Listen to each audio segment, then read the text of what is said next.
as a people. Because building a highway itself, how do we maintain highways? People have written books about these things.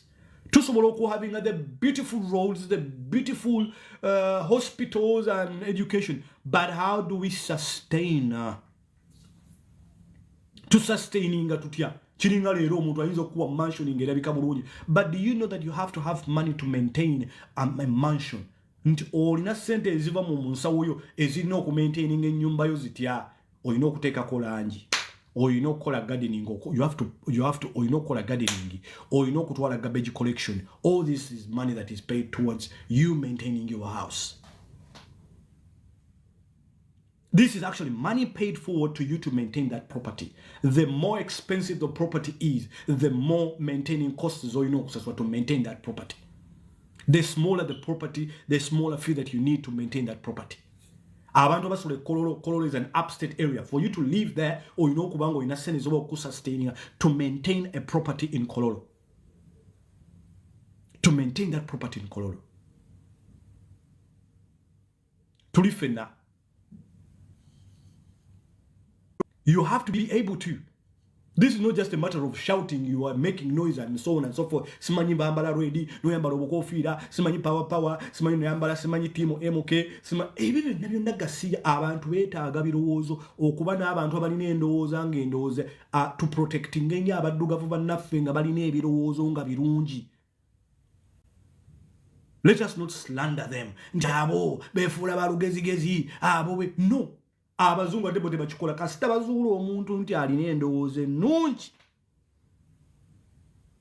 If they discover that somebody has got potential, especially when it comes to nation building, they make sure they want to keep you. Nagamba mukwano gwange juzi mukwano gwange abeera machini mukwano gwange takato twali tunyumye ne mugamba nti ensi eno mwembeera mulimu abantu abasasulwa okulowooza. Their job is to think. Who have I muted? I've muted someone here. No. I muted someone by mistake. I don't know who it was, but I did it by mistake. I don't know if it's Mubarak. Mubarak, make a comment, please. I don't know if I've muted you. I don't know if it's you. To think. The reason why tutambula okugezaako okwadmiring ebintu byetuyinza okuleeteeka si buli kintu kye tunaalaba ate bwe ggwanga nti it's actually going to be in benefit of our country. We're going to benefit from it. No. Some things are not beneficial to our bikontana ne cultures zaffe ne traditions zaffe. As much as biyinza okulabika bulungi maybe gy'ogenze, it is good for those people byosanzeeyo naye si buli kyosanzeeyo nti ojja kireeta ewaka. Some of the things be contradicting ne traditions zaffe nga biruwa twakule waffe nga bakadde baffe tulina okubafukaamirya nga tubani abaana bawano ozaala omwana n'akuwa emmere bw'ati kugamba ebintu ebimu tebisobola kukola mu traditions zaffe. They can't work. Naye tulina bye twegombayo ebirungi, obuyonjo, enkwata y'abantu, discipline, time management, transparency, respect, okuba nti twogera n'abantu nga tuba respectinga, tuwa endowooza z'abantu respectinga, boogera respectively. That is why me I have no room for people abantu abawemula. You come n'owemula on my post oba n'owemula kuku. I do not give you a second chance. I block you. I don't have space for you.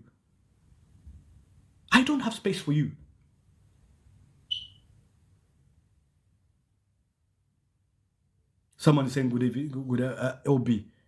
Yes, Obi, how are you doing? Yes. Walaikum salam. Tutambula and you add much. When they go to other places, they go fishing. They make sure nti abantu abo bajje wamwe ne baba fishing ayo ka idea ka abako ne bajje ne bakongera ku ideas zaabwe. That is how they've been able to okuzimba amawanga gaabwe. That is where they've been able nti bajje ne bafuna the best brains and they own the idea. Omuzungu kyakola nti they go to other places, they go to India, they get thinkers there. They get them and bring them home and I own the idea. Nenga idea si yabo. What they have done is to create an environment of thinkers, to create an environment of innovators. They come, they offer them citizenship, they offer them a good job somewhere and a house to live, and besides they're paying taxes, and they own that idea. They own the idea. It's all about creating environments where people can exercise and exhibit their good ideas. And that is what we are lacking in Africa, is to create those environments of thinkers, of innovators, without fear of favor, copywriting. What Bobi, actually, I actually supported Bobi Wine, what he said, I was actually in support of him, as much as I oppose many things that he says. Giving musicians money, to me, music is Ganyana. By now pushing up for copyright, or musician that was a brilliant idea. As much as I oppose him on so many things, but when he does good, I say he has done good. When he does good, I'll say, yes, this is something like, I think it is substantial. As much as things of what yes, this I agree with. Not because you're enemies, no, we just have a difference in opinion based on A, B, C, D. Simo Bobi.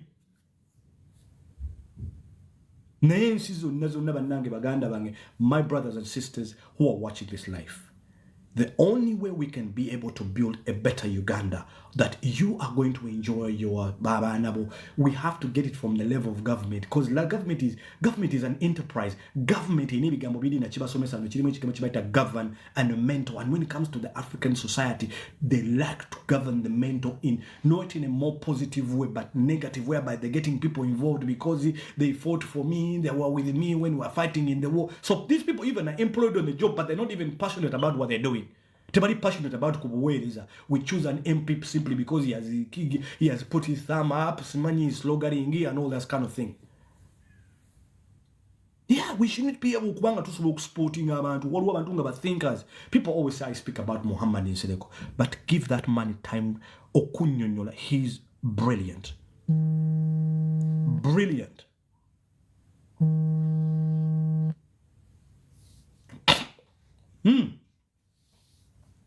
Asobola kubanga asobola kunnyonnyola ebintu. Waliwo ebintu ebimu nga bizibu byakutegeera kinagamba nti ebintu when it comes to government, and you will not understand. People think that power and government are something that you can just easily play around with. Government is so huge.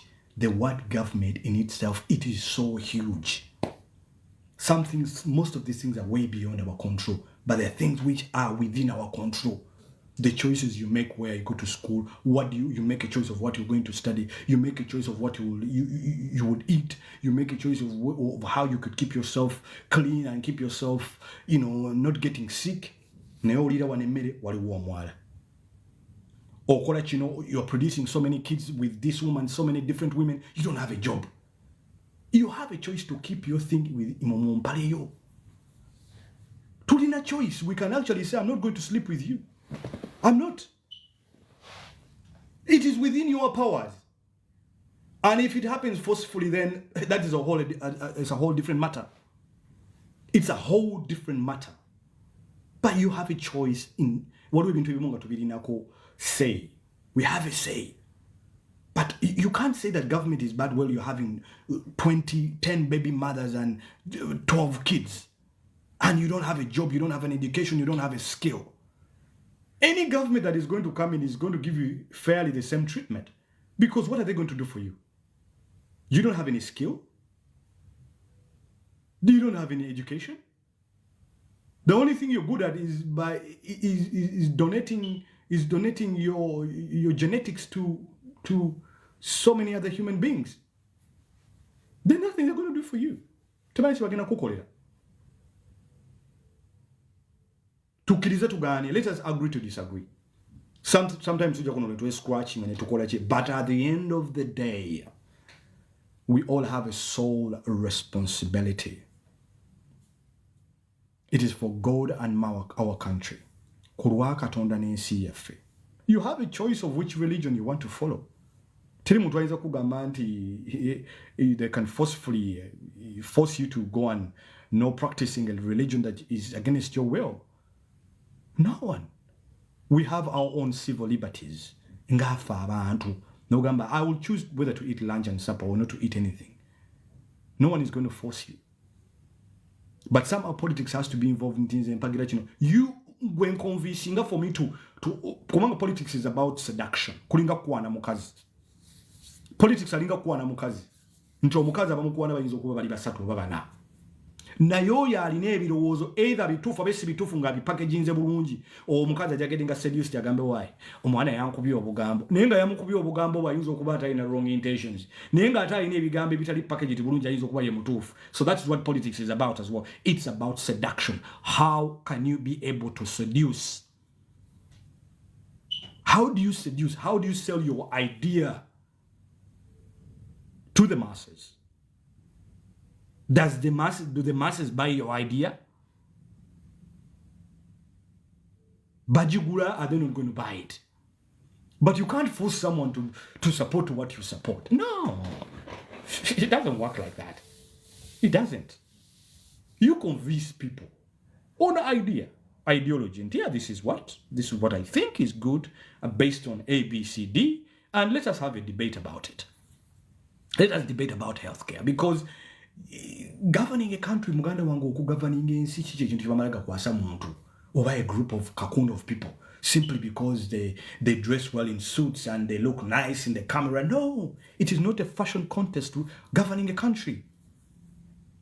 It is not who has the best car or no.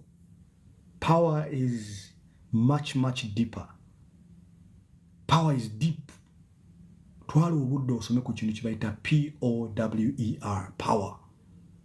Power can never be given. Power can never be given to you on a silver plate. There you go. You can have the power. What are you going to do with it? That is why we end up with autocrats. People that have been given power and the power is much powerful than them. They do not know how to handle the power. In power, you say things happen and things happen. There is a traffic jam and you're going to penetrate it because you have power. You pick up a phone and call whoever you're calling and get them out of their beds. Power. You open closed doors at any time of the night, any time of the day. Doors will close and they will open because you have power. Please. Power is not something you joke with. Okumanya power katonda yagikola. Even those that have the power, Allah speaks about them. Yegamba tubasabire nnyo ababali babaddeko n'amaanyi katonda n'atuuka ekisala n'agabajjako. They either end up dead or they end up in some sort of mental institution. Power iringa bwolaba obugagga nti tusabire nnyo abantu bali babaddeko nti you wake up with $100 million and you go to bed broke. Do you know what it means? You woke up in the morning having $100 million. And before the day ends, bank and sorry, your bank balance is zero. Do you know what it means? Nti yamazizao. Do you have any idea what that means? Somebody had £100 million and before they went to bed, they had zero. Ugandans, how are you doing? So ebintu bisinga nti nga bwe mbagambe nga wetuwogera nti they have to be based on tukibesinga ennyo ku kintu ky'okubeera nti we can disagree, we can agree, but let us create environments for this. With this sloganing, simanyi abusing this one, simanyi this one. No one is going to say you can't, but tubina okubeera very objective. If we want change, we have to become very objective on what sort of change that we actually seek. The change has to start with you. But history has to be able to teach us as a people that when we thought and we followed the crowd, we came up with such and such. And these were the consequences of group thinking, of a group choice. Because think about kirowoozeeko bw'oti nti you have your family and you have a car that you can't drive, and somehow you have someone that you love so much and you're not sure whether they can drive because probably you've not seen their license, you've never seen them driving, but because you love them and you're a bit tired, you say, oh, please, can you drive my family from point A to point B? Would you do that? Would you do that? And this is what electing leaders is about. If you say that I trust him, I'm going to trust him and give him power because I love him. Loving him is not a good reason for them to be given office or to be given power. No. Can they be able to do the job? Do they have the capacity? Do they have the capacity? Do they have the discipline to take up that role? Do they have the capacity to take up that role? These are the questions that you have to ask yourself. Or we have to ask ourselves. What the scenario? Until you have your family, you want your family to be driven from point A to point B. But because you're tired, you want to give the car and put your family, your wife and your children in this car and give it to a driver you're not sure that he can actually drive. And because the reason why you're giving this car to them to drive your family is because you love them. Would you do that? The answer is no, you wouldn't. Then why would you give power to someone who you know for a fact that he cannot sustain, he doesn't have what it takes? Because he's the driver. Is he able to make those informed decisions to take us to our destination? Not because you belong to that tribe or belong to that religion. No. That is why in the me I can't choose someone because they're Muslim like me to lead me. No. We have to separate power from religion. Be into the two different entities. Not because I go to the same mosque as you, I'm going to give you power. No. I actually think that you can do a better job because No. No. It has to be beyond that. It has to be much more than that. It is much bigger than that.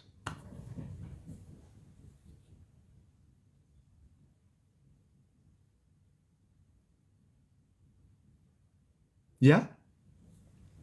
So, baganda bange fenna.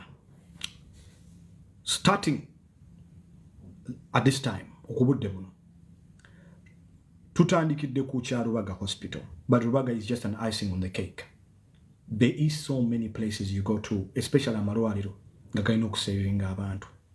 Naye amalwaliro ago agasinga, they're not about saving life, they're about making money. That is why waliwo ekintu ekinsumbuwa e Uganda. Lwaki buli wogenda mu ddwaliro balina okuteekako eccupa? Tebakuteekako eccupa simply because tolina mazzi. It is a way of making more money. Bakuteekako eccupa newankubadde bagita batya ekanula, sime bagita kanula. Omuntu agenda nga alina headache mu ddwaliro nemuteekako kanula. I don't understand. Sikitegeera lwaki bakuteekako kanula. N'ogenda ng'okukutu okukuluma, omuntu nakkubira essimu ng'alinako kanula. You know why hospitals do that? Oba lwaki clinics zikikola? Okuteekako kanula. Kukola ssente. Omuntu olina okubeera able to ask them, lwaki onteekako kanula nga nze omutwe gwe gunnuma? Ne bakusalira empeko. Ne bakusalira simanyi akalevu kakuluma ne bakusalira empiso 8. Ne bagana ne bakuwa bill ya $25,000. Lwaki? And you're happy to pay that money. Why? Because bakutaddeko ku kanula kyannema okutegeera. Lwaki omuntu buli kaseera bwagenda mu ddwaliro Uganda balina omuteekako kanula? Kabadde ki akali mu kanula? Kabadde ki? Someone has a headache, Brian. Someone has a headache, Brian. Why would they need a cannula? Really? Someone has a headache. Why would they need a cannula? Mugasochi. Chipei. Rest in peace to your mother. I hope she rests in peace, but we don't tolerate nonsense here. We don't tolerate nonsense here. You can take this nonsense somewhere. That's the first aid I take my brother before the medical checkup. I understand. It became a norm.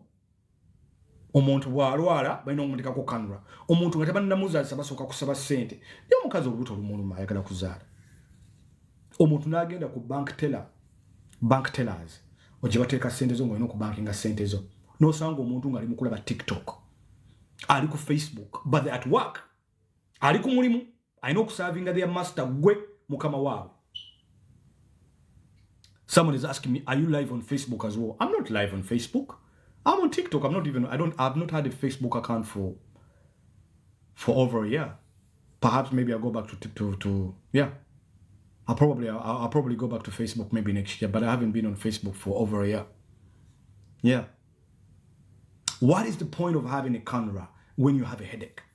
What do we mean to you more about what abantu obujiga? Abantu babakwata obujiga. Nibakugamba tulina okuteka ng'omutwe gwe gukuluma nibakuteka ku camera. They even charge you for the camera for a headache. Really? And people pay. Abantu basasula. Kino kugamba nti tulina okutandika okwetegerera abantu batukwata obujega. Abantu batukwata obujega. Abantu bakwata abantu sleeping obujega ne bakwata obujega. N'ogamba ne mazima ddala kanula. Ne njetaagisa kingo omuntu ogunnuma. Omuntu n'agenda ne senyiga yamuleeteddemu ka temperature ne bamuteekako kanula. Yeah. Abantu bali ku innocence y'abantu kwe bazannyira. You know? Bali ku innocence y'abantu bali kugamba on people's naivety kwe bazannyira kwe bakolera ssente. N'otwala omwana akulwaliridde omusujja. Mwana nabeera mu ddwaliro olunaku lumu agamba nti kyova olaba nti I encourage all of you going wena mu kasente. Mbeegayiridde genda ofune health insurance bw'oba olina mu kasente. Kiri cheaper for you kubanga buli w'olwaza oba buli w'olwala. Insurance yeri cheaper tokuba tosasula oba wasasula dda. Kubanga bw'oba olina abaana basatu nga buli w'obatwala omusujja gubakwatakwata bakuggyako emitwalo asatu. Omwaka gugenda okuggwako nga wakasula miliyoni nga 10 mu musujja. Naye singa oba olina insurance eyinza okufuna family package ng'ekuggyako maybe miliyoni 3 oba miliyoni 4. Bw'oba olinamu kasente if you have a bit of money. It is better ofunika insurance. Ebintu bino gye birina bakuba nti information esinga tubeera mu yakunama simanyi gundi bamukutte wansi simanyi Kenzo yakoze bwati tubeera mu byagundi yayogedde ku gundi yayogedde bwati bitubeeramu. Nenga the information is there. Abantu ogenda ne mama w'abaana omugambi mpulidde ku kintu kibayita insurance ndi ku ggwanga naye nkoyo okusasula ssente. What can we do? Tukwata abantu bagende mu ddwaliro babuze insurance ya ssente mmeka kubanga abantu babika omusujja buli kanaku. Oba okyali awo jjajja alwadde ekifuba ky'omunda oba okyali awo simanyi gundi yakoze bwati oba okyali awo simanyi kino kyabadde bwe kiti. No, go to hospital, find out. Genda mu insurance omanye nti insurance eno ya mmeka. Bwe mba nkola bwe nebwete insurance ya mmeka. Insurance tulina premium bwete nebwete. Premium nkitegeeza ki? Obuuze kubanga oli ku kyeyo naye ekintu ekisinga okutwala ssente zo bantu kulwala. Ate nawe kikutaasa kubanga si buli muntu olwo balwala nga tolina ssente. Olina bills ez'okusasula. You understand what I'm saying? Olina bills ez'okusasula. Si buli bwe balwala nti olina okukola ki? Obeera ne ssente.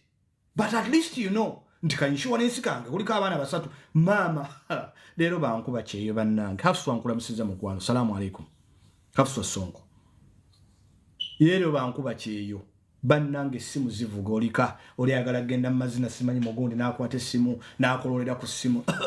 Taata wona abasomo olubuto mwana watu muneeru byamiranzita please send me some money banne mwana wange njagala genda mu ddwaliro. In the middle of the month abantu ssente bazibudgetingira.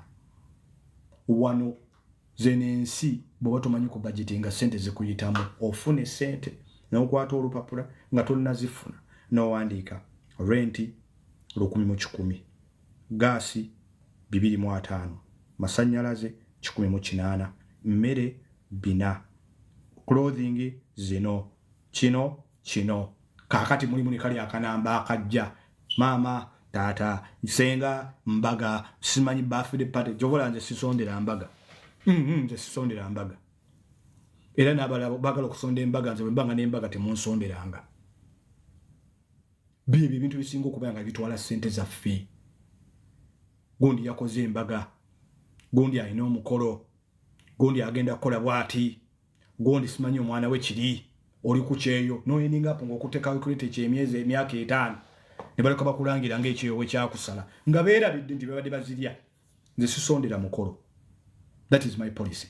I'll give you a wedding present. I can give you a wedding present. Yes, sisondera mukolo. I don't. It is against my principles. Sisondera mukolo. Sisondera mukolo. Kiri cheaper for you ng'olina family eka. Family eno sasula ka insurance. Ka insurance kakuyambeko. Insurance kali cheaper. Kasende baba katwalira wao kaba kanji. Naye in the long run kakutaasa.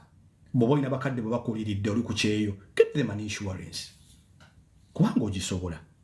Oyinza bafuna insurance ya lunana, $10 million 3.5. Naye ate bobo osazeewo nti onobatwala mu ddwaliro lwe balwadde ng'osasula. Kiri more expensive. Kubanga ekitono nnyo buli wagenda ku treatment emitwalo 45 ku mitwalo 5. Olwo yakagenda lumu. Ne wayitawo wiiki 6 n'addamu n'alwala. Onosasula emiliyoni 4, onosasula emitwalo 4. Ekyo tukawezeka kadde kamu. Ne wayitawo emyezi 2 n'alwala ekirala. Mama n'alwala ekirala. Same thing, you see? Ogenda okulanga sente zaliko okuwera. Insurance. Bobo inamu kasente. If you have traveled, ng'olesa abaana ewaka. Genda ogamba abantu abali ewaka, njagala mugende mu munkeberere. Yeah? Modwali ogundi babuze ti health insurance ya sente meka. Ya meka nti $115. Tebalwagalira ulwonna. Tibawina ebisatu ng'osasula ebisatu. Ng'osasula 2.5. Ojagenda okulaba ng'owetaasizza. This information I've given it to you. Someone I know is going to do it here. Kubanga bazadde bakulwalirira. Ne batuuka okulwala nga genuinely balwadde nga tegwino balabira. Kubanga culture zetuvaamu ffe tulina okulabirira abantu baffe. Somehow bazadde munnange mu culture zetuvaamu balowooza abaana bank account is an investment. That is a culture gye tuli mu kuba nabo. Yeah, bwe batu bali. Uncle Gio agambye I'm going to do it for sure. You see? Uncle Gio. It is cheaper for you kubera ne ka insurance. Waliko omukyala n'eka n'abaana. Omukyala ayinza okuba yagenda mu kivvulu n'akubulira omwana nga bw'akola. Ekifo bakijanjabidde emitwalo 12. You see? Newe wabera ne insurance omanga insurance ya fojina cardio jina kwata omwana mutwale ku kwata omwana omutwale ku ddwaliro ya St. Simanyi Francis. You see? It is cheaper there. Abantu bafa basinga babakwatira mu bujega. Babakwata sleeping mu ebintu. My children and my parents need insurance honestly. Uncle Gio do that. It's going to be cheaper for you in the long run. Ne neighbor mutegeeze. Omugambe neka insurance kanonka wulidde ka health insurance kameka era nkafuna ntya kati insurance bajje bakubuulire nti kino nagenda ne ngamba aja tetufunedde gundi life insurance aja ti yavumanzi aja ne mugamba to oyinza okufa nagamba mwana wange ogamba to ne mugamba aja tufena tujja kufa nagamba omwana ontegekera otya okufa ne mugamba abantu balina okwetegekera okufa omukadde okumukonvinsi ne paka kati yagaana abantu bafuna A+ insurance y'okufa mukadde wayinza okufa ngo yagala musendinga ofu mu kitiibwa ninga akasente tokalina oli ku kyeyo oli wala tebalina kusasula kasente tokalina kati okola otya mukadde we yafudde oli ku kyeyo tosobola ku travelinga kugenda kumuziika nenga wali yagadde omuziika mu kitiibwa nti olwede bamutegekedde bajja kuba tojja kuyita balerative basinga wayawukana nabo mama wamaze okuvuba taatawo ate okubakubira esimu kale atukubidde olwokuba mama yafudde lere okitegedde sebintu bifanaganako bwe bityo Gekana amagezi ge tulina okuwa abantu kubanga buli muntu siffe nti tumanyi naye kootegedde akantu akalungi kajje ku internet okawa omuntu ogambe nti owaayi funa ka insurance owaayi kola bwoti kano kakole bwoti owaayi tukutuzeeko kano owaayi tukole bwetu ne bwetu tugeze kubanga awo batukwatira obujega ebiseera ebisinga kyova olaba nti ebintu byonna bibeerawo nga bitagulukuka tebiteredde lwaki because we lack the right information. We are coming from societies that are very naive. Societies ziri naive nnyo. Obutamanya bwaffe butukostinga nnyo. Sigamba nti tuli basiru, no, we just lack the information. Ate ne bali ba information abagirina tebaagala kugiwa abantu lwaki kubanga bakifunamu nnyo ng'okubanga olwaza environment zaffe zirwaza nnyo naye nga tewaliwo ebintu ebimu tuyinza okwata okutaasaako ne bituyambakokko nga ki dieting ebintu bisinga okulwaza abantu owaffe bucaafu omuntu ali emmere ng'enswera ziri wali pit latrine eri wali akutte essuwaani y'emmere next to the toilet enswera zijja ali mu kulya capati ye gw'ogula otya omuntu ogulako otya omuntu Rolex ng'omuntu oyo tayambadde glove omukwasiza ssente mu ngalo Rolex n'agizinga nga takutayambadde glove Rolex ogenda oba weewola neewole kiki nze nkukwasa ssente ozikwate mu ngalo ssente nkyafu ate omala okwate capati yange oginzingire mbw'ogimpe njirye. I can't do that. I'm sorry. Era nkugambira wone ngamba sorry boss, if you're not wearing the gloves give me back my money.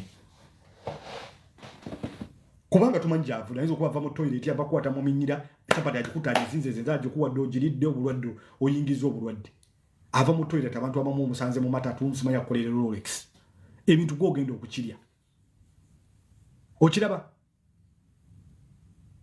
waliwo ebintu ebimu ewaffe nga ffe twereetera obulwadde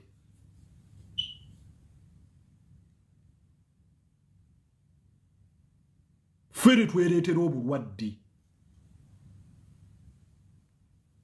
obulwadde ffe tubwereetera ogenza okugula capati ku mudaala capati gy'ogenda okugula ku mudaala omuntu akutte ssente z'atamanyi gye zivudde avudde awo akutte ku kyokulya kyo akizinzezinze ssente azikutte bukwasi n'aziteeka muno n'azizingazinga ekyokulya n'akikuwa n'ogenda n'okirya muntu mugambe yambala glaavu era otunulawo wote nga tonnagula nze bwenti bayira nze neesosola nnyo mu mmere noba mukazi nga nfumbira emmere ewaka nze abantu abamu bakayita kamanyiro manyi nomugani mwa mama abaana n'aba mu ngalo ndaba ogenda kukola chapati please wash your hands bwenti munange bwendi kyova nsaagala kubeera abantu bafumbira mmere kuba nniza obutagirya mugamba naye n'aba mu ngalo wash your hands kubanga emmere ngenda giteeka mu lubuto lwange emmere ngenda giteeka mu lubuto lwange. I will tell you, simply tell you, even if you're my wife, I will tell you, please wash your hands. Yes. Someone is saying, hey, that's too much. It is not too much. You are the one going to consume that food. Go get to consuming and marry you. So it is your responsibility of making a choices. How has the food been prepared? It is your responsibility. What has been the SOP for this food? Standard operating procedure ya food preparation. Kugambia wetu singo okulwalira mu food prep awo. Waliwo akantu akalala kukenjagala okubagamba. Omanyi obuntu buno obwoza ebintu. Nti buli otwoza ebintu obwo omuntu obwoza ebintu ne buteeka mu kabakuli abantu abamu bamanyi buteeka ku bakalu. Butandika okulwala okuleeta bacteria. Kati bacteria tugikwata ne transforming negenda ku ki? Ku mmere yaffe. Nti akantu omala okwoza ebintu olina okukaanika ne kakala buli kwasigalamu amazzi n'okozesa essuwaani era kitegeeza nti bacteria ge bakazadde ate agenda ku ssuwaani ebintu ebimu tusobola okubitaasa tusobola okubitaasa. You go to toilet tonabye mu ngalo n'olya emmere ogenze mu toilet olidde emmere manyi ovudde tonabye mu ngalo olidde emmere toyinza butalwala. Olina emmese mu nnyumba zitambulira mu meeto gibikkako emmese zitambulira wa amagulu gonna kyofa olaba nze siryalya mmere mu bantu amvere sole nze siryalya mmere mu bantu kuba kati olina emmese nzibadde okulengera emmese mu nnyumba sirya mukama katonda ansaasire nze okulengera emmese saagalya ddala kintu kye bayita mmese mu bulamu bwange. Emmese etambulira ku mmere ekiro kale mama kusama ku mmese ekiro ko emmese zitambula ziringa bola bibiyenji bigenda bi picking up bacteria bitambulidde ku mmere abantu mbakwita kwepanga ne muganda wange you have to look after your life. Yes, ogudde bugwi mu kyana ovudde muva mu ndongo kati nga bato bagenda mu ndongo gwogoto ovuvi mu ogwa mu mukazi nga toyambadde n'omuyingira nga toyambadde kondomu nga tomumanyi bannanga abantu mulina obulamu omukazi gw'otamanyi n'omusajja gw'otamanyi akwebakako otya nga tayambadde kondomu biki byoyingira mu mbojjako ettaala nze nina ensonyi ajjeko ekisaba ennyaba ettaala alina ensonyi ogenda kulya biki bw'oba ogenda kupakukapakuka n'amasavu genda omuntu ajje mutwale mu shawa mugambe mukwano tugende wali mu shawa tunaabe bannanga obulamu kintu olina okukiwa respect. How do you go to a club and pick up a woman? You come home jako nettaala n'omuyingira nga toyambadde kondomu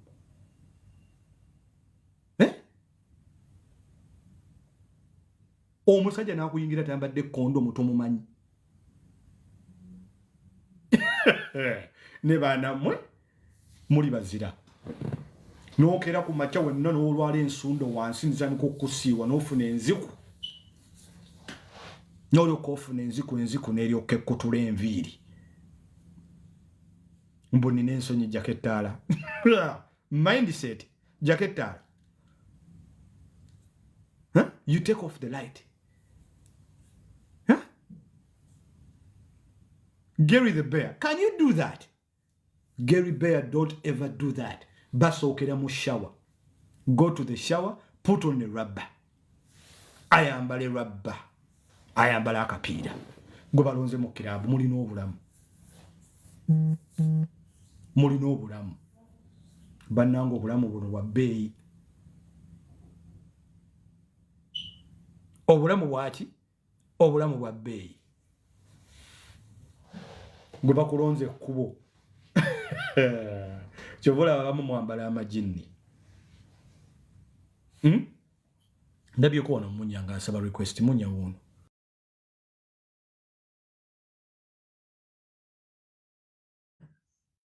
speaking Uganda language. Yes, I'm speaking Uganda language.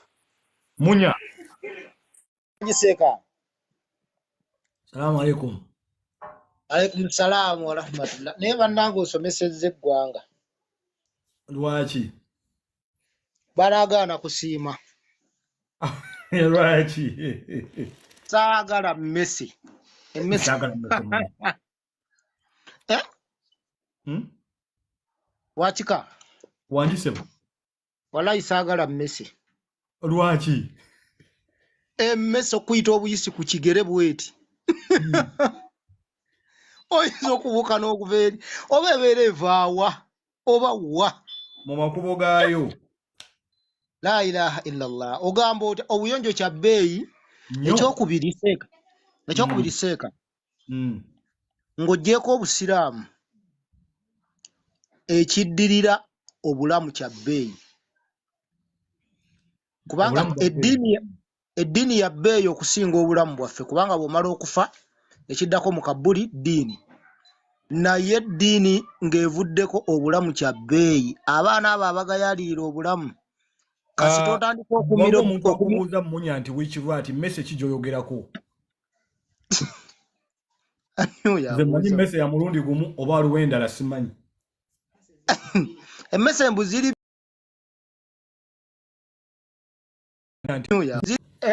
emu waliwo agimanyi endala yeyo yennyini nnyini seeka gye tugamba kati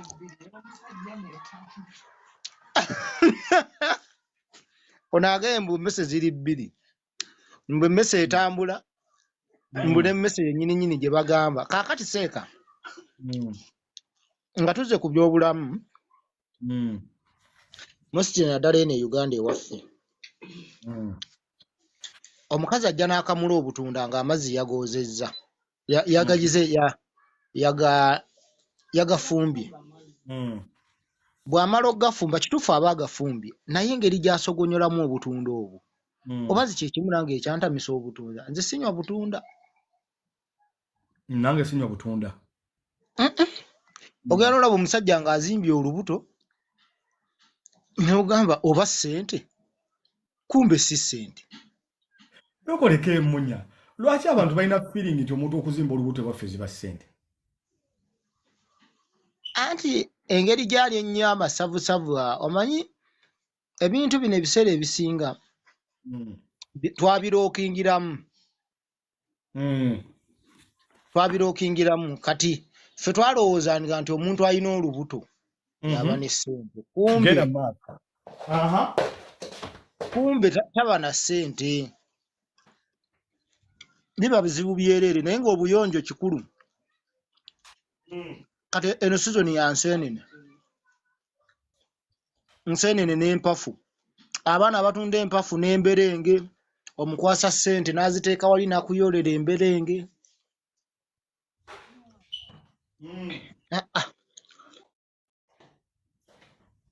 mpulira nange obuyonjo akati obuyonjo buno munya bwe bukulemeseza okuwasa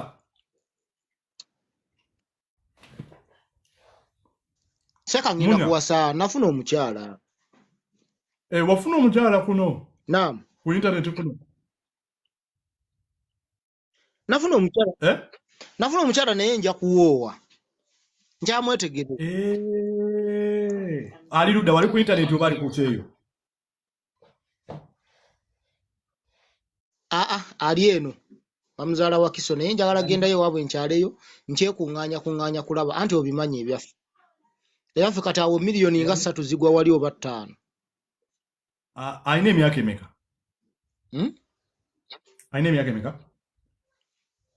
alina emyaka 25 yasoma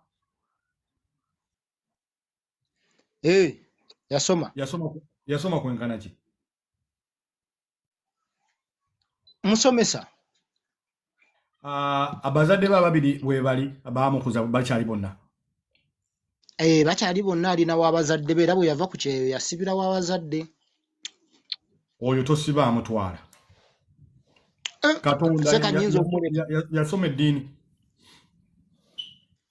eddiini bw'aba agiyina ayinza okuba alinamu ejjuzu naye 25 akuliridde nabali nimanya ayinga 22 akuliridde 25 seka tokubye nnyo 25 nange ndi mukulu ati ngenda muzzaako ogenda mukola otya kumuzzaako naye si kati wakimugambiddewo akimanyi ndi musiraamu ate ekirala nabbi yatugamba alimali wa libanuuna zina tuli hayata duniya ogundi eyo jagala hadisi eyo jagala nnyo eyo aya nze ensanyusa emmali n'abakyala byakwewunda byakunsi yagamba atya genda maaso yagamba atya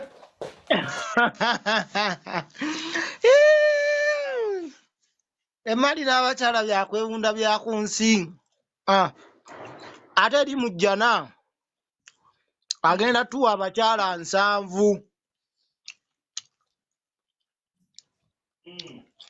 banaye abasajja abali kuno mbakubiriza okuwasa abakyala 2 abakyala bangi